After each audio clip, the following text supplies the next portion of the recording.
Hey guys, what's up? Welcome back here to today's episode of Intuitive Angling, and appreciate you guys joining me for a nice Saturday afternoon here, Southwest Missouri. Been doing yard work most of the day, and wanted to tell you guys a story. It seems like about once every week or so, or once every other week, I like to tell you guys a story about some stuff in the past. A lot of you guys find that interesting. And guys, I want to talk about how Turkey Creek changed my life. And a lot of you veterans that have been with the channel for a long time, you probably heard me mention Turkey Creek before. But man, this is something that I like to tell people because it's such a good example about how bass fishing can change people's life in a positive way. And I'm going to get into that in today's episode. Also, guys, thank you very much for everybody that's taking time to hit that subscribe button here to the channel, man. We have it, YouTube, you guys have heard me talking about it. They have cracked down and made it so hard on the bass fishing YouTube creators over the past 6 months to do stuff, algorithm changes and AI crap entering it. So thank you very much for, of course, here comes the dang train right on time. I swear, guys, it's like I can be out working in the yard for hours, and as soon as I turn this phone on and a dang helicopter comes over and the train's going over at the same time. So one of those mysteries of the universe. But anyway, what I was saying here, thank you very much for everybody that's taken time to hit that subscribe button. If you haven't done that, I'd like to invite you. It's a good way to help the channel. And also, guys, thank you very much for everybody that's been using all the links I put in every video description. If you guys like the content on Intuitive Angling and you want to help me keep the channel on YouTube, if you go and use those links for your tackle purchases and helping the channel out, my family and I really appreciate that a lot. Okay, guys, growing up, I grew up in Joplin, Missouri, just actually outside of Joplin in a little suburb called Duquesne, just a mile or so from town. And my mom and dad, they had 10 or 12 acres there on top of a hill. At the bottom of the hill, there was this creek called Turkey Creek there. And I remember my dad used to tell me when he was a kid back in the 40s, he lived right there in that same house that I lived in, since 1937. But back in the 40s, he'd go down there and they'd wade the creek and he'd catch bullhead catfish and stuff. And when I was about probably, I don't know, 8 or 10 years old, after school, I would walk down to Turkey Creek from, our house there.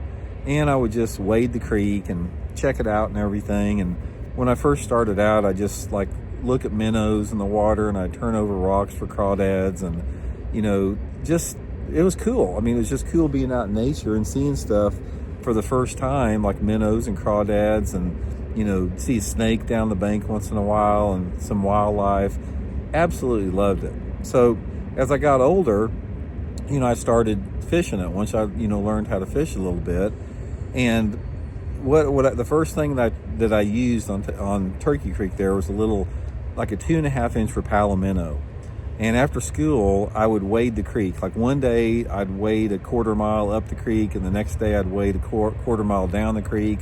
And I learned a lot about how fish got into eddy currents and how shallow areas and deeper areas, support a different type of life, and how, when you walk down current, it threw the sediment down current. So I'd always want to have to walk up current. And I taught myself a lot. This was back before we had anything to teach you about fishing. You just had to get out there and do it. There was no magazines that I read. There was no TV shows. I learned all this stuff just by being out there. And I started catching a few fish. Right off the bat, I started catching black perch on that little Rapala minnow. And then occasionally I would catch, a bass. And most of the bass were little, like 12 or 13 inches long. But one day out there, I was throwing that Rapala minnow, and I twitched it on top in a little quiet pool out there, and one got it on the top, and it was about a 4-pounder. And that was the biggest fish I'd ever seen. It's like the thing jumped in the air, and I couldn't believe it. I got it, I was wading. I waded the creek all the time, and I got it over to me and held it up, and I looked at it and smelled it, and it's like felt the rough teeth on it, and just there's something about it. That 4-pound bass just sort of changed my life. I loved it. I wanted to catch more. And then about that time, I started mom and dad got me a subscription to Bassmaster magazine. This was like in 1973 or 74. And I started learning stuff about plastic worms and, different type of line. And I remember one of the first things I did after I got the magazine, they used to have these ads in there for Stren Fishing Line, and they had, back then they advertised gold Stren Fishing Line all the time, monofilament. So, I got my reel. I had a Mitchell 308 spinning reel, and I got some yellow Stren line on there. And I remember I got a purple flip tail worm on it. Put a little gold hook on it, and I started fishing that purple flip tail worm on that gold line.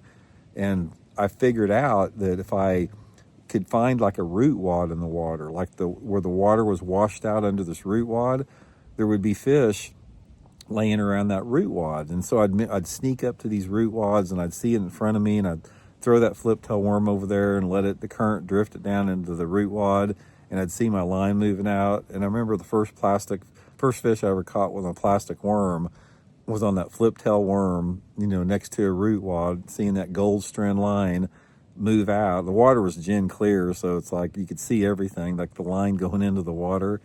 But I remember catching that first bass on that plastic worm and how it changed it.